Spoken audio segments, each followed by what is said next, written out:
Welcome back.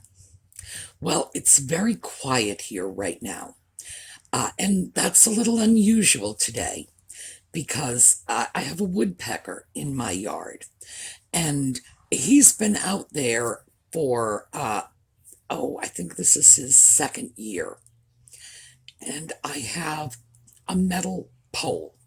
It's running up the pole that holds the electric cables. And because the property was once a schoolhouse, we have our own electric utility pole. I have no idea why the other neighbors don't have one, but I do because I'm special because I got the schoolhouse. Well, there is a metal rod running up the pole. No idea what it's there for. It could be grounding the electrical system, could be a lightning rod. Who knows? The woodpecker, however, thinks it's a tree. And he'll get out there every now and then, and it just sounds like a jackhammer. This crazy little woodpecker attacking the metal pole.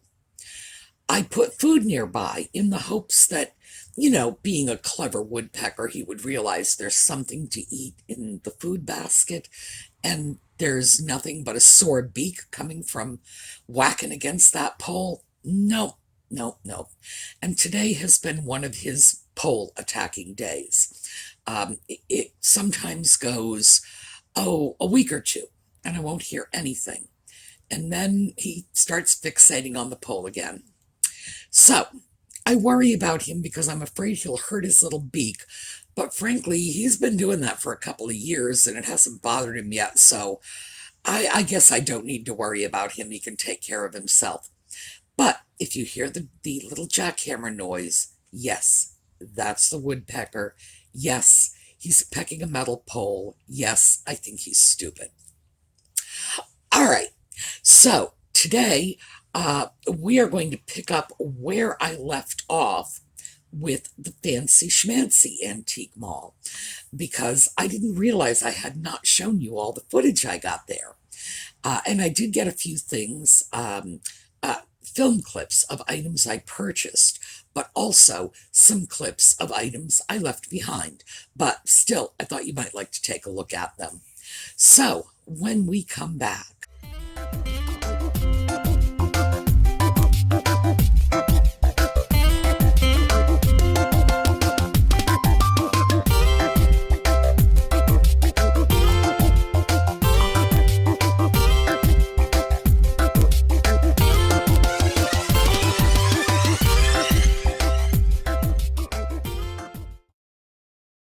well, this portion of the shopping trip was up on the third floor, which is very warm, and they have fans all over the place. So, I'm going to apologize in advance. In some segments, the sound is really poor, well, really loud, basically, because I'm talking over the fan. Nevertheless, places like this, antique malls, thrift stores, junk shops, there's always something you have to contend with. In the shabby junk shops, you might have to climb over broken chairs to find things you want, but the trade-off is you get really, really good prices. The antique mall, you don't have to climb over anything, but in order to keep things cool, uh, they really do have to run fans all over the place. It does get a little noisy in there. If you're bothered by noise, this is probably not the place for you to shop, but they've got some gorgeous stuff there. So, like I say, it's all trade-offs. The first thing I wanted you to see is I went up to the section, this is right at the front of the third floor. So the windows there, and I think I've captured some views out the windows, they lead out to the main street. It's called Hanover Street, and that's one of the main roads going through Carlisle. Hanover, in fact, on their end, it's about 7 miles from here. Uh, it runs from downtown all the way out to where I live. I'm about a mile away from Hanover Street on my end. about 7 miles from the shop.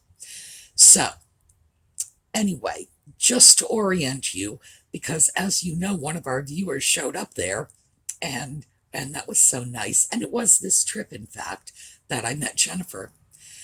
So just to orient you, third floor toward the front of the building, and they have this incredible array of industrial design and steampunk.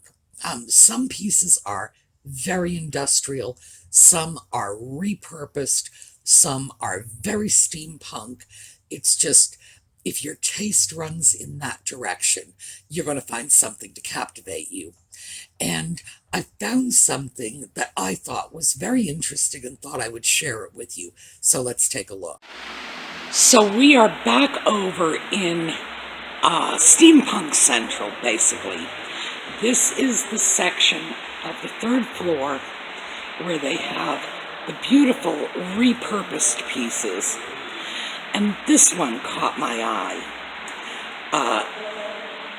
I have no idea where this might have come from. Obviously, it is a school desk and bench. Must be a rather old one. 230. By the time my schoolhouse came along, the desk supports were all metal. Some of them were very elaborate. My schoolhouse is 1850, so very Victorian. But this is a really interesting piece, and I could see this making a wonderful desk in a farmhouse, American country style home, or even a little breakfast spot for the kids. Great, great piece. Definitely not a bad price. Now, that old school desk is really interesting to me because this is where industrial design and repurposed design, which is very sort of modernist, really meets American farmhouse. That school desk could go into an industrial loft setting. It could go into a country farmhouse. You can see how some of these styles really, really cross over. I thought that was a great piece, not appropriate for my schoolhouse. My schoolhouse is Victorian, and well, the schoolhouse is not, but the desks in my schoolhouse were Victorian. In fact, they were sort of Gothic revival, if you can believe that. They had such a sense of aesthetics back in the Victorian era, say 1830 to 1880, give or take, that everything, go into older cities and look at signposts or street lamps. One of the things I had a chance to do just by virtue of living in Rhode Island was to go to the old mills and look at the factory machines. They're gorgeous. They're gorgeous. The beautiful cast iron ornamentation on the looms, on the bobbin threaders. It's just amazing. The Victorians had this notion, and I do love this notion, that if you're going to have something, it might just as well be decorative. And I think it's one of the things we can learn from them. Just because something is utilitarian, and just because it has a very pedestrian use, a streetlight, for example, doesn't mean it has to be stark or dull or ugly. And gee, they prettied everything up. So that was something that the Victorian aesthetic had to offer. On the other hand, Victorian pieces do not have the flexibility of something like the schoolhouse desk that I just showed you. A Victorian piece is not going to work in a country farmhouse or an industrial loft or whatever, but these simpler repurposed pieces can fit in almost anywhere. So I thought you might enjoy taking a look at that, mostly because it may spark ideas. Also, the next thing I'm going to show you hopefully will spark ideas. Again, this is repurposed art, and it really knocked me out when I saw it. So let's take a look. So is this clever or what? They have pieces of violins, $45 each, and look at the repurposing on that. They've simply taken the violin apart and hung it on the wall. I love this, I really do. I have to say, this is one of the most striking bits of found art, repurposed art, creative craftsmanship, whatever you want to call it, that I have seen in a very long time. So who would have thought you could do that with old pieces of violins? And that could be anything. Musical instruments, if you happen to like music, are things that you can find in junk shops and pawn shops. You can pick them out of the trash, especially if they're not working. And I have to tell you, some of you will remember this. If you watched The Avengers back in the 60s. So I always enjoyed the set designs of the old shows back in the 60s because I've always loved furniture. I've always loved old furniture. Back in the 60s, The Avengers, if you ever happen to notice, or if you ever happen to have the opportunity to watch those old shows, take note. In John Steed's apartment, there is a tuba that he uses as a vase to hold flowers. Very weird, very quirky, very Avengers, I guess.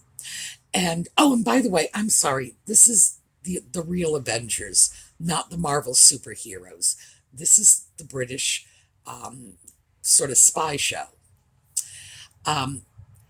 Anything like this can be art. In this case, it was a row of violins on the wall, bits of violins. You could do the same thing with old clarinets or anything else you can pick up. And I love the Fancy Schmancy Antique place because it really sparks ideas. They go to a lot of trouble to decorate their booths. Their booths are not, shabby little things. This is an upscale place. So the dealers will really go very far out of their way to create nice settings, including putting art on the walls, and especially on the third floor where there are a lot of repurposed items. You see things like this. And as I say, for me, it's an idea sparker. It really is. Because I looked at that and I was thinking, I can see all kinds of things popped up on a wall. So I thought I would share that with you just in case it sparks something for you. Next up, we're getting away from industrial and musical, and we're going right back over to Asian porcelain where I'm happy. Take a look at this. All right, 1950. This is, that's the price, by the way, not the date. This is a beautiful piece of Famille Rose china. It's sort of the 1,000 flower pattern, but yeah, it's the 1,000 flower pattern. These are all hand done, so there are always differences in the pattern. What we're looking at here is probably, well, here's my hand. We're probably looking at something at least 12 to 14 inches. And I know I said $10.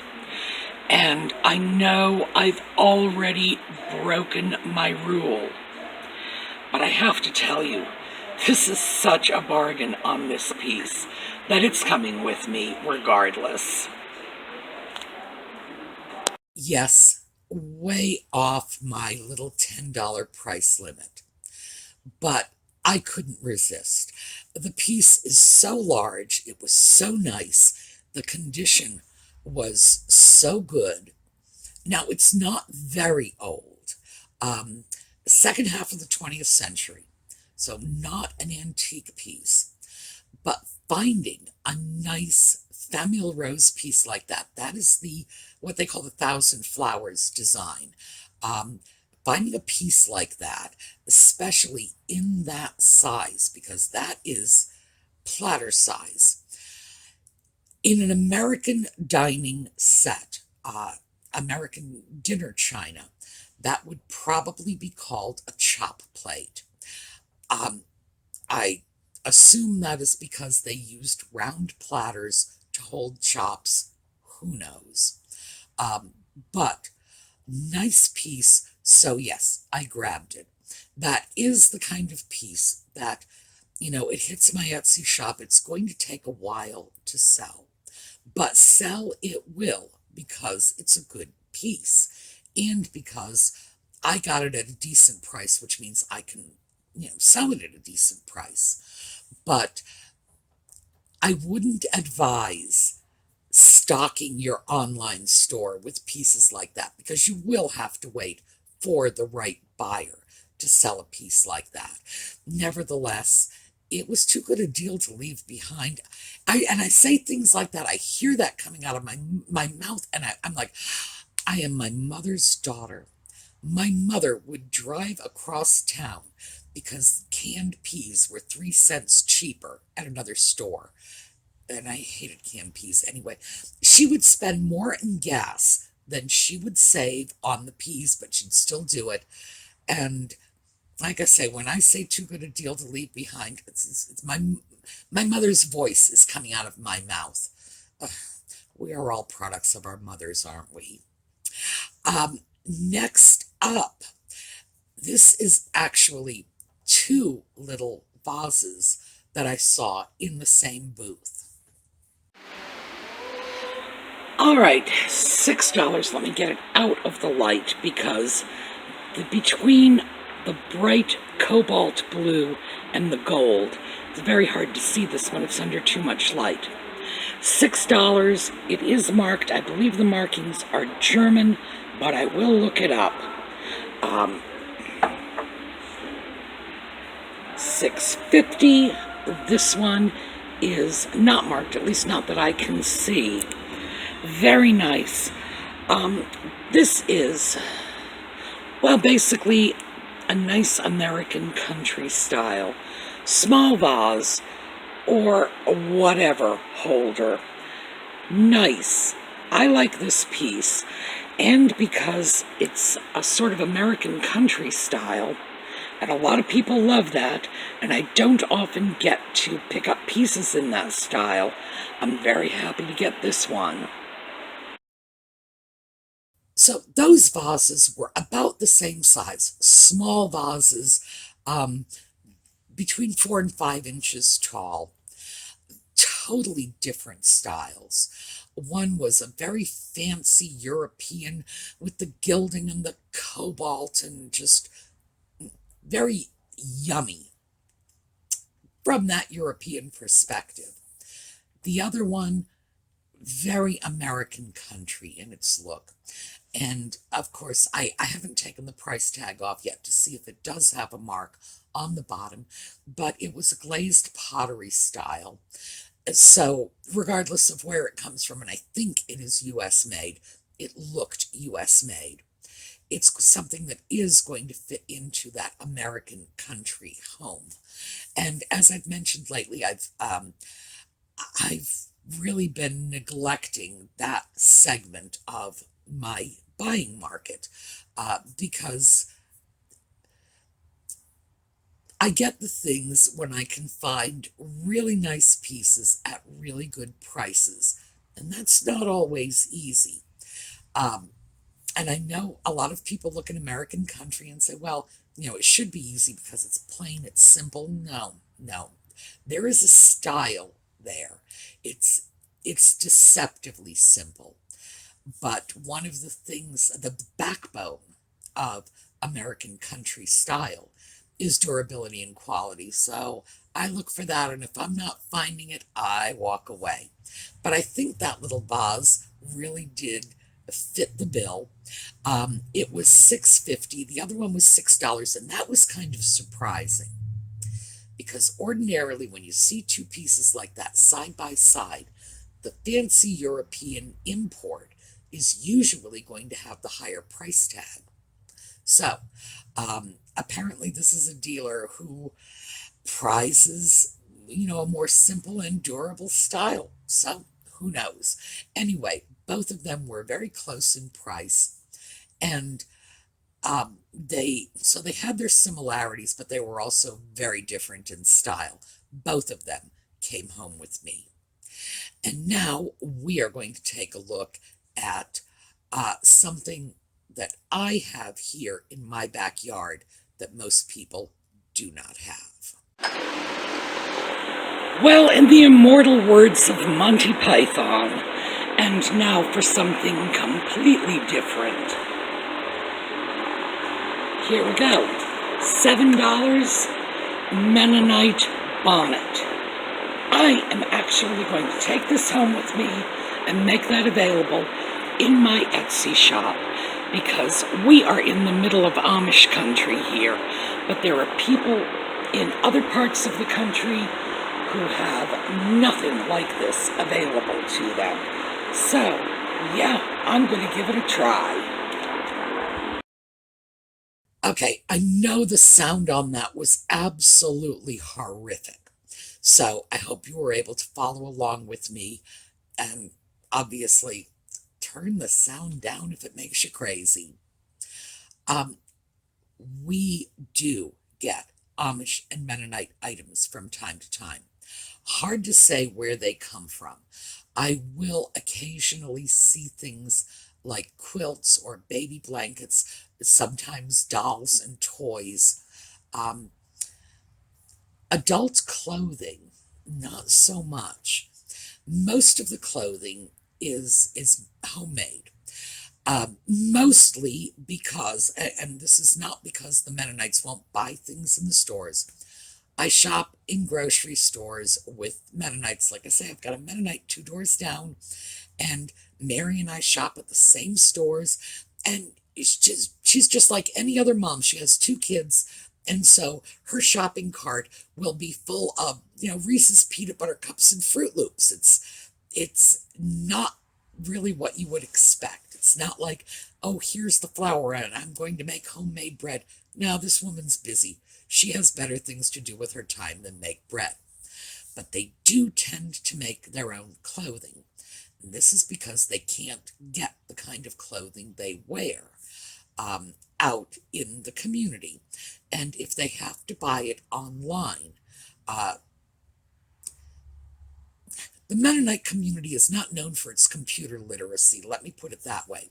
If they have to do online shopping, they're going to be immediately at a disadvantage just because they're not as comfortable with the technology as the rest of us are, and because this is a very specific market. And whenever you get into that sort of niche marketing, the prices shoot up. And paying a lot of money for their clothing goes against their religious views. They are plain people, and that's how they describe themselves. They're plain. You pay too much money for your clothing, it starts to smack of an irreligious personal vanity, which they eschew. So most of their clothing is made. So the Mennonite bonnet, that would have been made by a Mennonite woman, or a young Mennonite girl even. They will use pastel colors and calico prints and a little lace and a little ruffles. It's not like the Amish. The Amish are, they take plain to the next level. The Mennonites have a little more spark and a little more color in their wardrobes. So, yes, this is a Mennonite bonnet, and for $7, I figured I will pick it up, I will offer it for sale. You never know. Um, it is the sort of thing that people like. I don't think anybody is buying it to wear it, but I imagine it's the sort of thing someone would buy to display somewhere, do something else with other than, wear it out to the grocery store like my neighbor Mary. Um, but I did want to say something about buying and selling fabric, simply because a lot of us are reluctant to get into that area. And there are a lot of good reasons for not wanting to get into it. But there is a great deal of money to be made. There are a lot of YouTubers who their channel specializes in things like, vintage t-shirts and things like that, where you can make money doing this. There is a market for this. If you deal in old clothing, you should make sure that the clothing is clean when you sell it. You want to be careful when you handle it. Make no mistake about this. There are viruses that, including COVID, that can live for a period of time on inanimate objects like COVID, like clothing. I don't know how long COVID lives on clothing. I read something really scary about like it can live for 9 days on plastic. I don't know whether or not that's true, but it's enough to give you pause. So if you're dealing with clothing, be cautious and remember that fabric can contain like insects, moths, moth eggs, fleas. You think fleas live on your dog. They don't. They live in your carpet and they feed off your dog. The flea lives in your sofa.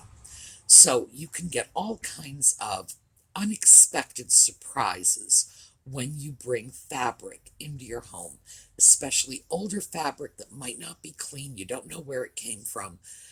Deal cautiously with these items. They should be cleaned, and I've mentioned this before. The exception to that is you come up with a t-shirt that Mick Jagger wore in a concert. You do not wash the Mick Jagger sweat off that. I don't care how bad it smells. That's what your buyer is buying. So there are exceptions to the rule. If it belonged to somebody famous and it still smells of their perfume, leave it alone. They're buying it for the connection, with the rock star or the movie star or the politician or whatever. So let them have the sort of genetic materials that most of us would shy away from. Certainly, if you buy used clothing items or used linen, anything like that for yourself, absolutely wash it. But I would say my first recommendation would be to isolate it, leave it outside, in a box or something for a period of time. If you have any reason to suspect it might have bugs or anything like that, fumigate it. Do that outside, not inside. But take precautions, because I have heard some horrific stories from people who have brought things like fleas or bed bugs into their homes, and then they're saying, and it took me 2 years to get rid of it. It's like, oh, I believe it, because they've done it unknowingly by bringing in fabrics that were not as clean as they needed to be. So I don't want to discourage any of you from dealing in used fabric items. Just, I'm giving you the caveat, be cautious. And by the way, antique items need to be cleaned by professionals. And there are professionals who specialize in this. But if you've got a piece of 100-year-old velvet, leave it to the pros to clean that. So, just thought I'd throw that bit in. There is a market for these things. It's a strong market, too. People make a lot of money catering to that market. Just please be safe and sensible if you're going to get into it. All right, So that ties up the Fancy Schmancy Antique Store, my last run over there. The next time I go over there, I'm going to try to get some footage of their um, indoor yard sale. They have a large garage in there. It's part of their building. And they do like flea market yard sale kinds of things there. And I'll see about getting some film footage of that. That's something they do on the weekends. And you may find that very interesting. I know I will. All right. We are going to show some film on the way out. Let's just take a look. I will give you something from Brownhaven Photography. That's Liz Brown. And hopefully I will see you tomorrow. With any luck at all, the rain will stop and we will get out to the project that has been waiting for like 10 days. All right. Have a terrific day.